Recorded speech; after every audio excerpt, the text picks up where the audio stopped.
sou a Esté, sejam bem-vindos a mais um vídeo do canal. Se você é novo por aqui ou se você já me acompanhou há algum tempo, mas ainda não é inscrito, aproveita esse momento para se inscrever.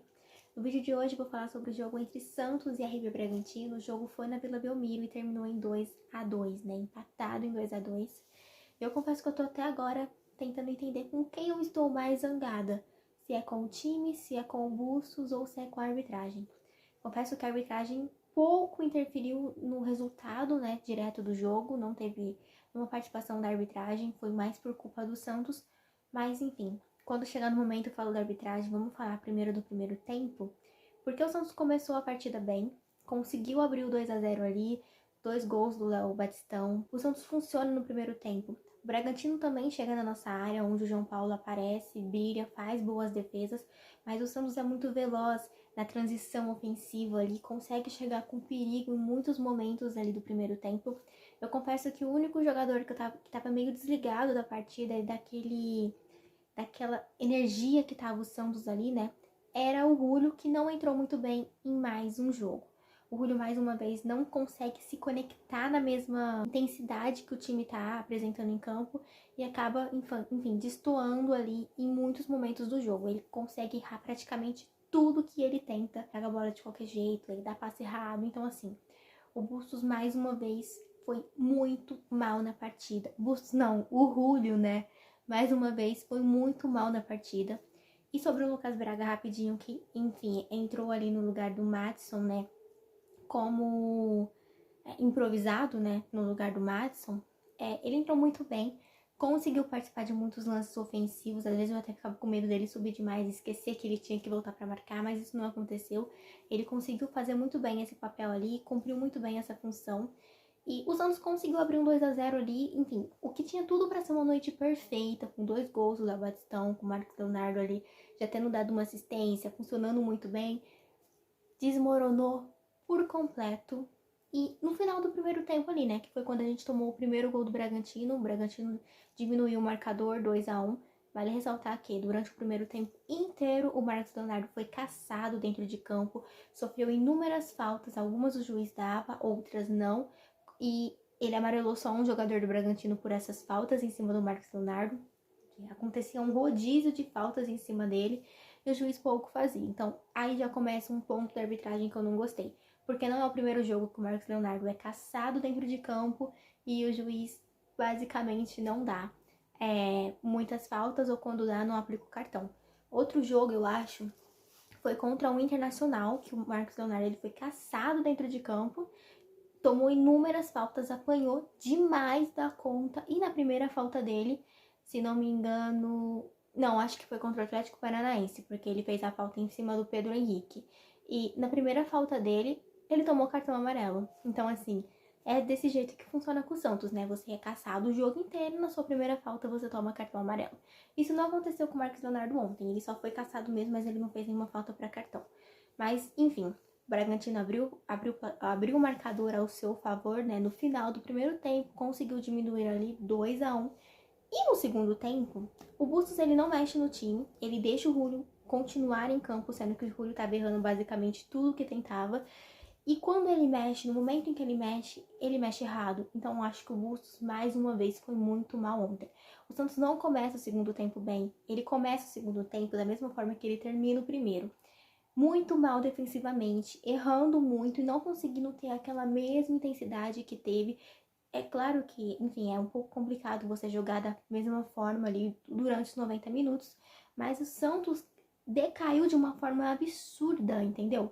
Talvez o time não esteja conseguindo dosar toda essa intensidade durante os 90 minutos para ser competitivo durante os 90 minutos, então pode ser que isso seja um ponto a ser corrigido, mas eu acredito que não dá para simplesmente você jogar 45 minutos bem e depois, nos outros 45 minutos, você conseguir tomar um empate jogando dentro de casa. E um empate com 2 gols de diferença, né? Porque o Bragantino, ele diminui o marcador no finalzinho do primeiro tempo, no último lance do primeiro tempo. E no segundo tempo, logo no início do jogo, ele consegue ali fazer o segundo gol, enfim. Não foi logo no início do jogo, né? Mas consegue no segundo tempo fazer o 2-2. Então, assim, com o time jogando muito mal, né? Então, assim, eu acho que, enfim, precisamos ver o que tá acontecendo. E o Bustos vai tentar mexer no time pra melhorar a equipe, mas ele faz substituições totalmente erradas. Não é o primeiro vídeo, inclusive já perdi as contas de quantas vezes eu falei isso. O Bustos não sabe mexer no time. Não adianta. Foi muito raro as vezes que ele mexeu certo no time. Ele mexe errado toda vez. Eu não sei qual a leitura de jogo que ele faz, mas ele não consegue mexer no time certo. O Zanocelo tinha tomado cartão amarelo. Tá suspenso pro próximo jogo, que a gente enfrenta o Corinthians no meio da semana pela Copa do Brasil. No final de semana a gente pega o Corinthians mais uma vez pelo Brasileirão. Então o Zanocelo, enfim, tomou o terceiro amarelo, tá suspenso pro próximo jogo. Daí o Fernandes também tava pendurado. E se a gente perdesse o Fernandes, ia complicar muito o nosso meio campo, né? Ia complicar pra caramba o nosso meio campo. E não, ele vai lá e ele tira o Bruno Oliveira. Bruno Oliveira que tava fazendo uma boa partida, fazendo uma boa ligação entre o meio campo e o ataque, tava fazendo a bola chegar. Ele tira o Bruno Oliveira pra colocar o Juan Seco. O Juan Seco não entra bem no jogo, enfim, o time decai. O Juan Seco foi muito pouco citado no jogo e nas vezes que foi citado, ele foi citado errando um lance. Não entrou bem. Ele tirou o Julio, beleza, nisso ele acertou. Mas até o Sandro entrou mal no jogo. Então, assim, os jogadores que colocou, é claro que a culpa não é do treinador, que os jogadores que ele coloca em campo entram mal. Só que o fato de você fazer a leitura errada, tirar justo o jogador que tá jogando bem, aí complica um pouquinho a situação e não tem como defender, né? Eu sei que não tem como criticar a parte do jogador ter entrado mal. Tipo, o Juan Seco entrou mal, o Sandro não entrou tão bem assim. Mas o fato dele ter tirado o Bruno Oliveira, sendo que ele poderia ter tirado ou o Zanocelo, que já tinha amarelo, ou o Bruno Fernandes, que estava pendurado no jogo e a gente não podia... Bruno Fernandes, Rodrigo Fernandes, gente, desculpa. Ou o Rodrigo Fernandes, que já estava pendurado no jogo e não poderia tomar um outro amarelo, porque se ele tomasse um cartão, tava fora do clássico no final de semana que vem, ia complicar muito a situação. Então, eu acho que ele tinha que ter feito essa leitura. O Bruno Oliveira estava muito bem no jogo, estava fazendo a bola circular, e quando ele sai, a gente perde o nosso meio campo, entendeu? A única forma que o Santos encontrou de chegar ao ataque no segundo tempo foi com o Ângelo, foi a nossa válvula de escape. Só que assim, colocar toda a responsabilidade no Ângelo fica um pouco complicado, porque ele tinha que vir buscar a bola todas as vezes, né?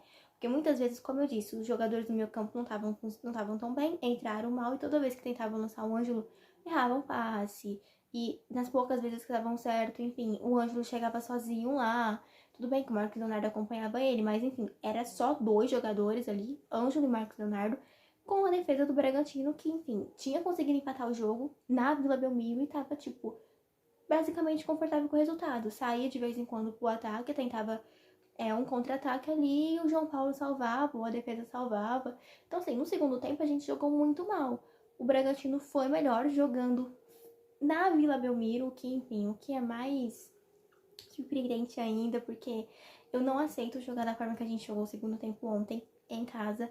É inadmissível uma coisa dessa, mas enfim, foi o que aconteceu. E a gente ainda contou que o João Paulo, eu confesso, o João Paulo tem muito crédito com a torcida, eu sei disso. Ele é um baita de um goleiro, foi muito bem no jogo de ontem, mas gente, que cartão infantil ele tomou. Cara, se você tem consciência que você tá pendurado e que o próximo jogo é um clássico contra um dos maiores rivais, você não vai fazer cera. Principalmente se você tá vestindo a camisa do Santos, porque você sabe, no mínimo segundo que você cogita fazer cera, você já toma amarelo, porque enfim, o Santos não pode fazer absolutamente nada. Assista o jogo aí, que o goleiro faz cera desde o primeiro minuto de jogo e não toma o amarelo o jogo inteiro. O João Paulo foi lá e simplesmente, enfim, demorou para fazer a cobrança do tiro de meta. Tomou o terceiro amarelo também e será mais um desfalque aí pro jogo contra o Corinthians no próximo final de semana. Lembrando que esses desfalques são pro jogo do final de semana contra o Corinthians. No meio da semana a gente ainda vai ter esses jogadores na Copa do Brasil. E depois o juiz fez a boa de expulsar também o Bustos, né? E o preparador físico. E eu não sei muito bem o que aconteceu na confusão. O Bustos disse que estava falando com os jogadores, e eu não sei por que o juiz expulsou o preparador físico, mas já estava tendo uma confusão porque os jogadores do Santos que estavam no aquecimento estavam treinando, estavam aquecendo numa área que não era para aquecer, sendo que desde que a Vila é Vila, eles aquecem naquele lugar, né? Então, assim, é complicado a gente falar sobre isso, né? Porque, cara, e depois o Goulart ainda tomou um cartão amarelo também por reclamação e tal. Então é complicado, porque não foi culpa do juiz o resultado final do jogo. Isso a gente tem que admitir. O Santos realmente jogou muito mal no segundo tempo, mas ao mesmo tempo a gente perdeu muitas peças pro próximo jogo do Brasileiro que poderiam ter sido evitadas, né? O lance do Zanocelo realmente foi uma falta ali para cartão, mas enfim, se fosse ao contrário, será que ele dava? Porque muitas vezes teve falta em cima do Marcos Leonardo que ele deixou passar em branco, ele não deu o cartão amarelo. Então entra essa parte também de porque por um lado ele dá cartão numa jogada um pouco mais forte e do outro lado ele não dá, né? Por que ele deu cartão amarelo pro João Paulo? E se fosse ao contrário, ele daria também? Então sempre entre esses questionamentos, por mais que o árbitro acerte ou erre, entre esses questionamentos de foi porque era o Santos? Se fosse ao contrário, ele também daria? Enfim, não acho que esse empate possa cair na conta do juiz, acho que cai mais na conta do Bustos por ter mexido errado e dos jogadores por ter feito tão mal, por ter jogado tão mal o segundo tempo. Mas não dá pra descartar também que a arbitragem foi muito mal intencionada no segundo tempo, amarelando os nossos jogadores, expulsando o Bustos e o nosso preparador físico sem nenhum motivo aparente. Mas então é isso, gente. O jogo terminou empatado mesmo, 2-2. E os próximos 2 jogos do Santos agora são contra o Corinthians, né? No meio da semana, quarta-feira, pela Copa do Brasil. E no final de semana, no sábado, pelo Campeonato Brasileiro. Espero que a gente possa fazer 2 boas partidas. Não esqueça de curtir o vídeo, se inscreva no canal se vocês ainda não são inscritos e até a próxima. Um beijo pra vocês. Tchau!